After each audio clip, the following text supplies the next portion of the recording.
So guys, ito trending ngayon at kapapasok lang na pangyayari. Nanguha raw ng bata, Ayan, live. no? Naharang nila yung isang pulang sasakyan na nangunguha raw ng bata. Ano kaya nangyari sa bata? Nasa loob pa kaya yung bata? Grabe itong pangyayari na ito. Ayan guys, nakita nyo, kakagulo na po dyan sa kanilang barangay. Naharang nila yung sasakyan na huwag makatuloy na makaalis. Ayan o. So, pilit nila pinapalabas yung driver. Sinipa na yung kotse. Galit na galit si Manong. Delikado talaga yung panahon ngayon guys. Just imagine yung mga bata. Kaya huwag niyo pong hayaang maglakad na mag-isa yung mga bata. Napakadelikado. Ganito po ang nangyayari. Dati kwento-kwento lang to. Ngayon totoo na to. Ayan, meron tayong Ayaw ebidensya. lumabas nung driver. Ayaw daw lumabas ng driver. Hindi talaga lalabas yan kasi talagang kukuyugin ng tao bayad yan. Sigurado yan.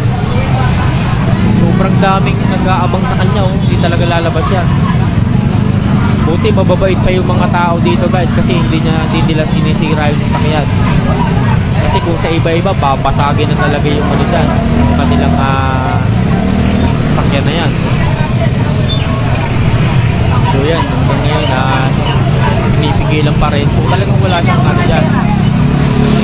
Ang worst for worst na mangyayari dito guys kapag ito ay dumiretso maraming masasagasaan na sasakyan sa harapan nito. Sana naman hindi mangyari yun. Grabe na talaga ang panahon ngayon. Kaya talagang ingatan po natin ang mga bata. Huwag mahayaan kahit umaga. Nalabas na yung bata, nakatakbo na eh. Ayun pala, nakalabas na pala yung bata. Nakatakbo na raw. Buti naman. Kaya huwag kayong pakampante kasi kahit umaga ito nangyayari. May nakukuha mga bata, may nangunguha. Napakadelikado. Talagang hindi natin masabi yung panahon talaga ngayon.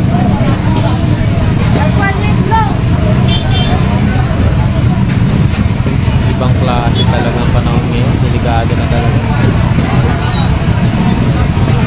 Kaya yung mga bata kahit umaga hindi tayo pwedeng maging kampante. Lalo na at naglalakad sila sa tabing kalsada kasi madali talagang hilahin sa sasakyan. Dati ang napapabalita ay yung mga van, kotse pala yung ginagamit. So yan, matitrace naman yan guys kasi naplakahan naman kung nakita yung plakahan ng sasakyan. Si Kuyang nakaputi, hindi talaga siya umalis. Dapat palambutin na agad yung mga gulong niya. Nakalabas na yung bata Kasi eh. baka Inaarang makatakbo. yung mga tao. Mabuti nga sundan nung lalaki na yun, yung nakapula. Yun. Hinahabol nila. Tapos nadaan dito sa may Buti na lang. barangay. Dinarang. Buti na lang mga Pagtakbo kababayan. ng mga tao, hinarangan ng mga tricycle yan. May malasakit Tapos yung bata, yung mga nakalabas na, kababayan. nakatakbo na eh. Buti na Babae. lang. Ayun, yan yung lalaki. Babae, batang babae. Ayun, pinalalambot na yung gulong guys. Yun, Pinasingaw na yung gulong. Ayos, sumingaw na. Ayaw bumaba, pinagpapasingaw na. Oo, dapat talaga ganyan ang gagawin dyan. Hindi na nakakalis yan. Pero kahit na-flat ang gulong talaga guys, makakaalis pa rin yan kasi talagang naandar pa rin yan.